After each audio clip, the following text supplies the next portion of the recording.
Hello students, welcome in thermodynamics class. Today we will discuss solved numericals on thermochemistry. Students, हमने thermodynamics पढ़ा, उसके बाद thermochemistry. Thermochemistry में आपको डिफरेंट तरह की एनर्जीज़ के बारे में बताया था।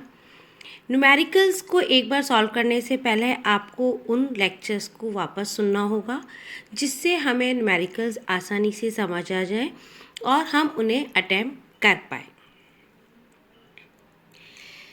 फर्स्ट न्यूमेरिकल 27 डिग्री सेंटीग्रेड पर nitrogen plus hydrogen combines to form 2NH3। अभिक्रिया के अनुसार अमोनिया के निर्माण के लिए अभिक्रिया एंथैल्पी का मान -91.94 किलो जूल्स है। 50 डिग्री सेंटीग्रेड पर अभिक्रिया एंथैल्पी का मान क्या होगा? स्थिर दाब तथा 27 डिग्री सेंटीग्रेड पर नाइट्रोजन, हाइड्रोजन तथा अमोनिया की मोलर ऊष्माधारिताएं क्रमश 28.45, 28.32 तथा 37.07 किलो जूल्स है। स्टूडेंट्स, सबसे पहले हमें न्यूमेरिकल सॉल्व करने से पहले उस न्यूमेरिकल को अच्छे से पढ़ना होगा और ये देखना होगा कि वो किस टॉपिक के अंतर्गत आ रहा है। देखो, यहाँ हमसे 2 टेम्परेचर पे एंथैल्पी पूछी गई है। ये हमने किस टॉपिक में पढ़ा था? किरचॉफ इक्वेशन में पढ़ा था। तो हम किरचॉफ इक्वेशन को एक बार देखें और किरचॉफ समीकरण के अनुसार हमारी इक्वेशन है del H2 is equals to minus del H1 is equals to del Cp T2 minus T1। यहाँ हमने डेल Cp लिखा है क्योंकि हम ऊपर हमारे न्यूमेरिकल में देखेंगे हमने स्थिर दाब लिया है। स्थिर दाब का मतलब हो गया एट कांस्टेंट प्रेशर और वो हम डेल Cp लिखेंगे, heat capacity T2 minus T1। अब यहाँ देखो, डेल H2 हमें नहीं पता है, डेल H1 की वैल्यू ऊपर दी हुई है -91.94 किलो जूल्स। टेम्परेचर T1 हमें ऊपर दिया है 27 डिग्री सेंटीग्रेड। ये सेंटीग्रेड में दिया गया है। हमें किसी भी न्यूमेरिकल में टेम्परेचर यदि सेंटीग्रेड में होता है तो पहले उसे केल्विन में कन्वर्ट करना होता है। तो हम इसे 273 से ऐड कर देंगे, हमारा हो जाएगा T1 300 kelvin. Temperature T2 50 degree दिया हुआ है, इसको भी हम कन्वर्ट कर लेंगे, हमारा 323 केल्विन हो जाएगा। अब डेल Cp क्या होता है? उत्पादों की ऊष्माधारिता माइनस अभिकारकों की ऊष्माधारिता है, मतलब प्रोडक्ट की हीट कैपेसिटी माइनस रिएक्टेंट की हीट कैपेसिटी। नाउ प्रोडक्ट हमारा यहाँ क्या है? अमोनिया 2CpH3, हमने 2 मोल्स ऑफ अमोनिया फॉर्म हो रहे हैं, minus CpN2 plus 3 heat capacity of hydrogen, because 3 molecules of hydrogen participate कर रहे हैं। हम हीट कैपेसिटी की वैल्यू सब्स्टिट्यूट कर देंगे और हम डेल Cp को कैलकुलेट कर लेंगे।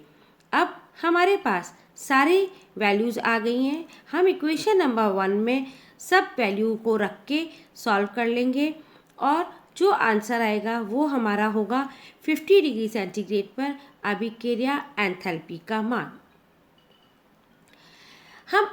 मैं आपको अलग अलग एग्जाम्पल लेके बता देती हूँ जिससे कि हम हर तरह के न्यूमेरिकल सॉल्व कर पाएँ।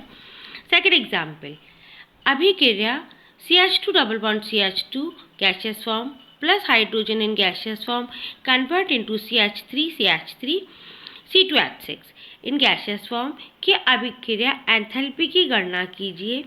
ज्ञात है कि carbon single bond, carbon single bond hydrogen, carbon double bond carbon, hydrogen single bond hydrogen बंधों की बंध एंथैल्पियाँ क्रमश 347.3, 416.2, 615.0 तथा 435.1 किलो जूल्स है। देखो, हमें यहाँ पे हमने बॉन्ड एनर्जीज पढ़ी थी। यदि स्टूडेंट्स आपने उसे नहीं पढ़ा है तो एक बार वापस बॉन्ड एनर्जी सुने और देखें। वहाँ पे हमने इसकी एप्लीकेशन में आपको बताया था कि हम बॉन्ड एनर्जी से किसी भी रिएक्शन की अभिक्रिया एंथैल्पी को भी कैलकुलेट कर सकते हैं। अब यहाँ देखो, इक्वेशन हमारी लिख दी हमने, जो हमसे ऊपर इक्वेशन पूछी है इसकी हमें एंथैल्पी कैलकुलेट करनी है। इस अभिक्रिया में अभिकारकों में एक कार्बन डबल बॉन्ड कार्बन तथा एक हाइड्रोजन सिंगल बॉन्ड हाइड्रोजन बंध टूटता है और उत्पादों में एक कार्बन कार्बन तथा 2 कार्बन हाइड्रोजन बॉन्ड बनते हैं।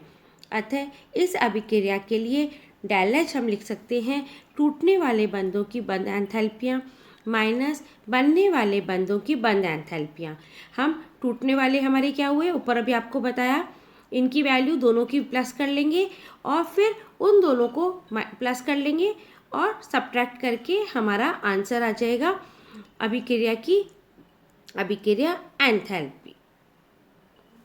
Now third example, ammonia gas उत्पादन ऊष्मा की गणना कीजिए यदि नाइट्रोजन हाइड्रोजन तथा NH बंधों की बंध ऊर्जाएं क्रमश 945.5 kilo joules, 435.1 kilo joules and 389.1 kilo joules है। हमें क्या करना है, हमें उत्पादन ऊष्मा निकालनी है अमोनिया गैस की। अब अमोनिया गैस में हमें पहले पता होना चाहिए इक्वेशन क्या होगी हमारी, nitrogen plus hydrogen convert into 2NH3, मतलब N2 plus 3H2 convert into 2NH3। Now nitrogen में कितने बॉन्ड होते हैं, 3। इसकी हमें दी हुई है बंद हो जाए 945.5 kilo joule, hydrogen 435.1 and nitrogen की भी हमें वैल्यू दी हुई है। हमको पता है डेल एच बराबर क्या होता है, अभिकारकों की बंधन ऊर्जाएं माइनस उत्पादकों की बंधन ऊर्जाएं। अब अभिकारक हमारे क्या थे, अभिकारक हमारे हैं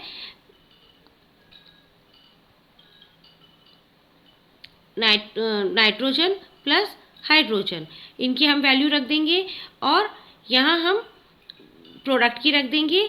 जो हमारी वैल्यू आएगी, हमने उसको 3 से मल्टीप्लाई किया है क्योंकि 3 हाइड्रोजन पार्टिसिपेट कर रहे थे वहाँ पे। अब क्योंकि अमोनिया में ऊपर हम देखेंगे 2 अमोनिया बने थे, तो हम टोटल एनर्जी को डिवाइड कर देंगे और हमारा जो आंसर आएगा वो हमारी अमोनिया की उत्पादन ऊष्मा होगा। फोर्थ एग्जाम्पल, अभिक्रिया hydrogen plus half O2 convert into H2O की अभिक्रिया एंथैल्पी की गणना कीजिए। ज्ञात है कि HH O double bond O OH बंधों की बंध एंथैल्पिया क्रमश 435.1, 493.7, 464.4 किलो जूल्स है। हल सॉल्यूशन, हमें क्या करना है, हमें इस रिएक्शन की कैलकुलेट करनी है अभिक्रिया ऊष्मा। अब हम देखते हैं इसमें एक हाइड्रोजन बॉन्ड तथा ऑक्सीजन डबल बॉन्ड ऑक्सीजन टूटता है और उत्पादों में 2 OH बॉन्ड बनते हैं। तो हम यहाँ पे देखो, टूटने वाले बंधों की बंध एंथैल्पियाँ माइनस बनने वाले बंधों की बंध एंथैल्पियाँ लिख लेंगे। तो टूट रहा है हमारा हाइड्रोजन ऑक्सीजन का, यहाँ हम उनकी वैल्यू सब्स्टिट्यूट कर लेंगे और उस तरह से हम उसकी अभिक्रिया एंथैल्पी को कैलकुलेट कर लेंगे। नेक्स्ट एग्जाम्पल, HCl की बंध एंथैल्पी की गणना कीजिए जबकि HH ClCl और इनकी बंध एंथैल्पिया, मतलब हमें बंध एंथैल्पिया की वैल्यू दे दी है और HCl की हमें हीट ऑफ फॉर्मेशन की वैल्यू दे दी है। अब हमें कैलकुलेट क्या करना है, H और Cl के बीच की बंध एंथैल्पी कैलकुलेट करनी है। हम देखेंगे hydrogen gas plus chlorine convert into 2HCl। उपरोक्त अभिक्रिया में एक हाइड्रोजन और एक क्लोरीन बॉन्ड टूटता है और प्रोडक्ट में 2 HCl बॉन्ड बनते हैं। गलती से यहाँ ब्रोमीन आ गया है, ये क्लोरीन होगा। हीट ऑफ फॉर्मेशन बराबर क्या होता है, टूटने वाले बंधों की बंध एंथैल्पिया माइनस बनने वाले बंधों की बंध एंथैल्पिया। अब हमें हीट ऑफ फॉर्मेशन की वैल्यू पता है, हम सब्स्टिट्यूट कर देंगे। हमें टूटने वाले बंधों की बंध एंथैल्पिया पता है, हमें जो बन रहा है उसकी बंध एंथैल्पी नहीं पता है। हम 2x लिख देंगे, या हम ऐसे ही एंथैल्पी ऑफ HCl लिख देंगे और हम इनको सब्स्टिट्यूट करके कैलकुलेट कर लेंगे। यहाँ 2 से हम डिवाइड कर देंगे हमारे आंसर को, क्योंकि हमारी को सिंगल HCl की बंद एंथैल्पी चाहिए। इस तरह से हमारे पास HCl की बंद एंथैल्पी आ जाएगी।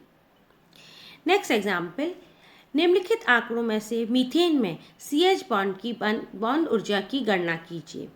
हमें ये 3 इक्वेशन दी गई हैं और इससे हमें CH बॉन्ड की बॉन्ड एंथैल्पी कैलकुलेट करनी है। देखो, हमें हाइड्रोजन को कन्वर्ट होगा तो उसकी डेल दी हुई है, कार्बन का है, और कार्बन प्लस 2H2 का मीथेन फॉर्मेशन का भी डेल दिया हुआ है। हम क्या करेंगे, फर्स्ट इक्वेशन को 2 से मल्टीप्लाई कर देंगे तो 2H2 बराबर हो जाएगा 4H, और इस इक्वेशन को समीकरण सेकंड तथा फोर्थ को जोड़ देंगे। सेकंड और फोर्थ जो अभी हमने ऊपर बनाई, इन दोनों को हम जोड़ देंगे और फिर सेकंड वाली को हम उसमें से, थर्ड वाली को हम उसमें से सब्ट्रैक्ट कर देंगे, तो हमारी इक्वेशन बन जाएगी जो हमें रिक्वायर्ड है। और इस तरह से हम Q कैलकुलेट कर लेंगे। अब ये Q क्या है, ये कुल उत्सर्जित ऊष्मा की मात्रा है जो कि हमें मीथेन फॉर्मेशन में प्राप्त हुई है, पर हमें केवल CH बॉन्ड की को कैलकुलेट करना है, इसलिए हम इस पूरी वैल्यू को 4 से डिवाइड कर देंगे और जो आंसर आएगा वो हमारा होगा CH बॉन्ड की बॉन्ड ऊर्जा। होप स्टूडेंट्स, मैंने कोशिश की है अलग अलग तरह के न्यूमेरिकल लेके आपको समझाने की, आप इन्हें अच्छे से समझें, और आपको PDF फॉर्म में भी ये प्रोवाइड कर दिया जाएगा, प्लस और न्यूमेरिकल्स दिए जाएंगे जिन्हें आपको सॉल्व करके देखना होगा। Thank you.